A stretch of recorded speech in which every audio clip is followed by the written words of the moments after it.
Assalamualaikum warahmatullahi wabarakatuh. Waalaikumsalam warahmatullahi wabarakatuh. Alhamdulillah kita ketemu lagi pada pertemuan yang ketiga ini. Semoga kalian masih tetap sehat, masih diberi kebahagiaan, keselamatan, dan sampai akhir hayat nanti tetap menjadi pribadi-pribadi yang soleh dan soleh. Allahumma amin.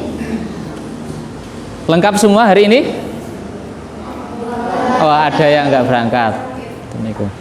Ada yang sakit. Yang sakit berarti masih Nasila, Silma, sama Rizka. Oh iya, semoga Nuriska ya, sama Risma ya. Oh iya. Semoga sehat semua nggih.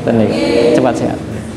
Selanjutnya pada pertemuan kali ini untuk nambah semangat, coba kita sholawatan dulu. Nah. Sholawat di bilqulub bisa ya? Nah, bareng-bareng tapi yang kompak nggih. 1, 2, 3. Allahumma sholli ala sayyidina Muhammadin ibnil qulubi wa dawaiha wa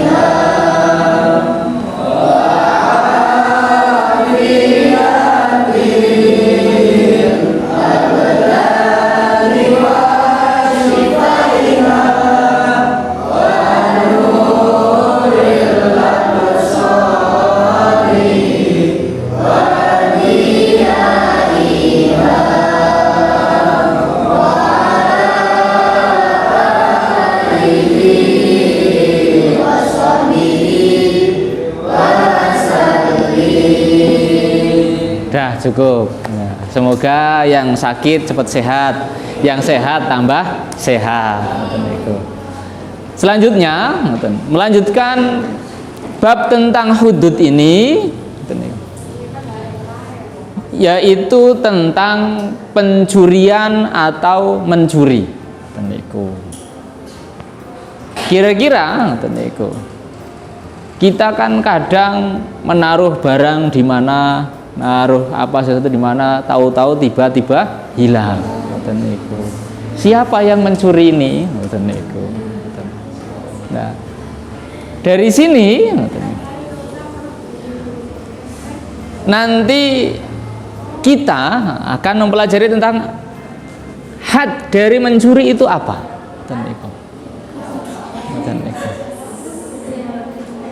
Atau hukuman bagi seorang pencuri. Ketika orang mencuri, had dari mencuri yaitu dengan dipotong tangannya. Akan tetapi tidak semua pencurian itu bisa dipotong tangan. Karena apa?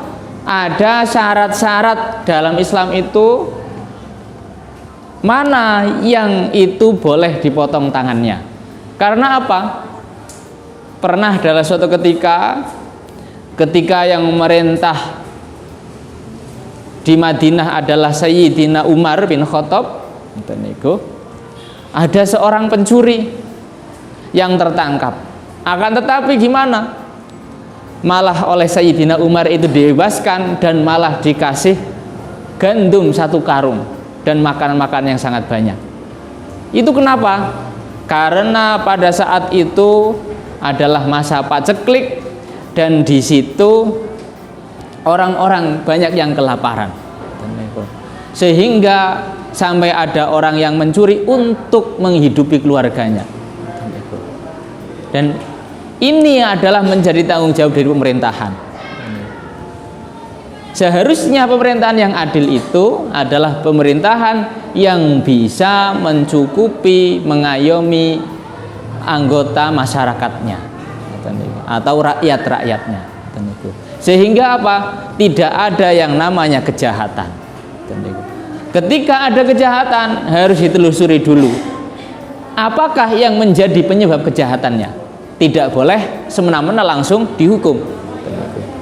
Akan tetapi sebagai seorang pribadi, untuk menguatkan iman kita, maka kita itu harus takut dengan yang namanya hukuman. Jangan sampai kita itu melanggar peraturan, jangan sampai kita itu terjerumus terhadap hal kejahatan. Ini dalam Al-Quran, dalam hadis disebutkan bahwa hukuman bagi seorang pencuri yaitu adalah dengan dipotong tangan. Akan tetapi syaratnya gimana? Syaratnya adalah pelaku pencuri adalah mukallaf, yaitu apa? Orang yang baligh dan berakal.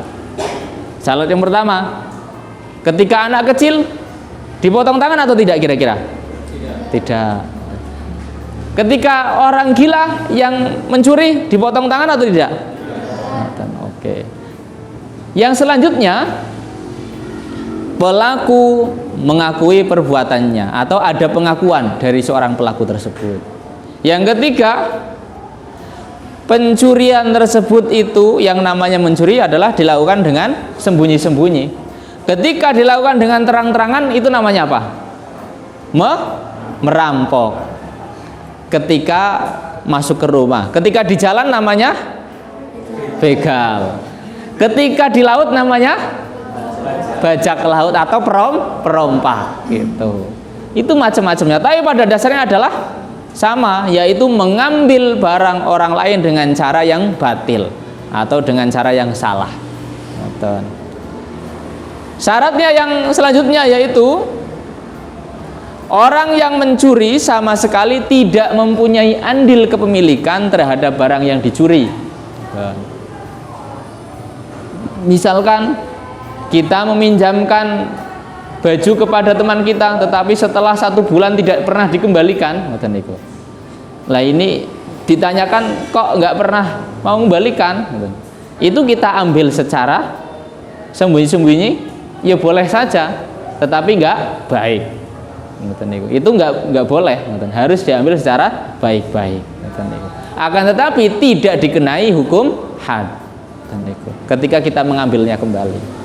Terus barang yang dicuri milik orang lain dan mencapai jumlah 1 nisab dan berada di tempat penyimpanan. Nah ini 1 nisabnya itu adalah sekitar 6 dirham. Kalau di itu ya rangkuman sudah ada ya, nanti bisa dibaca lagi. Atau ada yang berpendapat 10 dirham. Dan di tempat yang tersembunyi, ketika kok kalian menyimpan uang yang sangat banyak ditaruh di tempat sembarangan, ketika itu hilang, maka orang yang mengambil tidak bisa dikenai hukum had qisas, hukum had mencuri, tidak bisa dipotong tangan. Karena apa? Keteledoran dari orang yang memiliki. Selanjutnya, hikmah dilarangnya mencuri. Kita dilarang untuk mencuri, salah satunya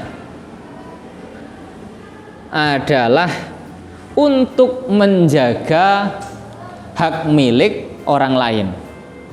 Karena apa? Nah ini. Ini gambarnya orang lagi ngambil barang. Yang kedua, hikmah dilarangnya mencuri, menjauhkan seseorang dari tindak kejahatan, baik mencuri, merampok atau merompak.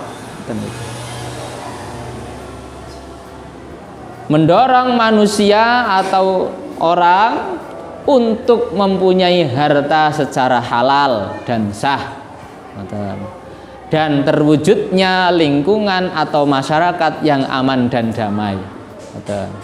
Ketika kita memang belum punya, janganlah suka mengambil milik orang lain yang bukan hak kita. Bekerja dengan tekun, meminta pada Allah supaya diberi keluasan rezeki. Insya Allah nanti apa yang kita butuhkan, apa yang kita ingini, insya Allah tercapai. Amin Allahumma amin. Akan tetapi jika belum memang ditakdirkan untuk punya, bersabar saja. mungkin itu bukan kebutuhan kita, atau juga mungkin itu bukan sesuatu yang Allah kehendaki untuk kita atau baik untuk kita. Setelah itu dewasa ini banyak sekali yang namanya korupsi. Setelah ini monggo jenengan sebagai calon-calon generasi penerus bangsa membuat hukuman, kira-kira pendapat per kelompok ini ya, bagi seorang pencuri uang rakyat. Korupsi termasuk pencurian atau bukan ini kira-kira? Iya. Kira-kira hukuman yang paling pas ketika seseorang itu korupsi uang rakyat itu apa? Silahkan dibahas per kelompok sesuai dengan kelompoknya masing-masing. Saya kasih waktu 5-10 menit, nanti presentasi di depan. Gitu. Hukuman yang paling tepat untuk seorang pencuri di masa sekarang. Monggo silahkan untuk bisa ke kelompoknya masing-masing.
Silakan dipersiapkan dulu. Yang mau maju kelompok 1, kelompok 2, kelompok 3.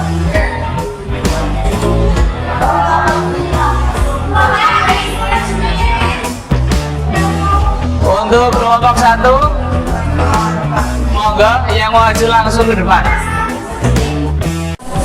Assalamualaikum warahmatullahi wabarakatuh. Di sini kami dari kelompok 3 akan mempresentasikan hasil diskusi dari kelompok kami. Undang-Undang Bunda dan Negara Indonesia nomor 31/22 pasal 2 ayat 1 berbunyi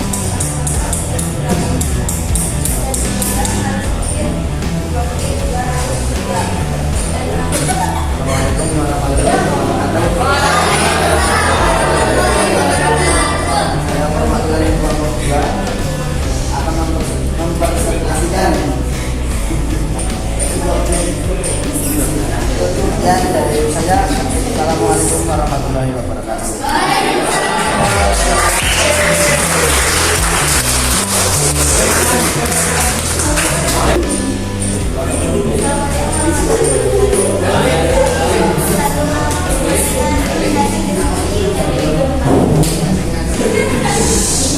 Hukuman bagi seorang pencuri atau koruptor adalah setiap orang yang berani melawan hukum yang telah ditetapkan dengan melakukan perbuatan untuk memperkaya diri sendiri atau orang lain yang dapat merugikan keuangan negara atau perekonomian negara. Hukumnya adalah dengan dipenjara seumur hidup dan denda 1 miliar. Bapak akhiri, kita tutup dengan bacaan hamdalah bersama. Silakan, ini kursinya dikembalikan lagi ke tasnya.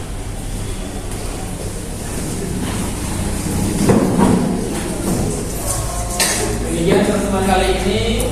Bapak undur diri. Assalamualaikum warahmatullahi wabarakatuh.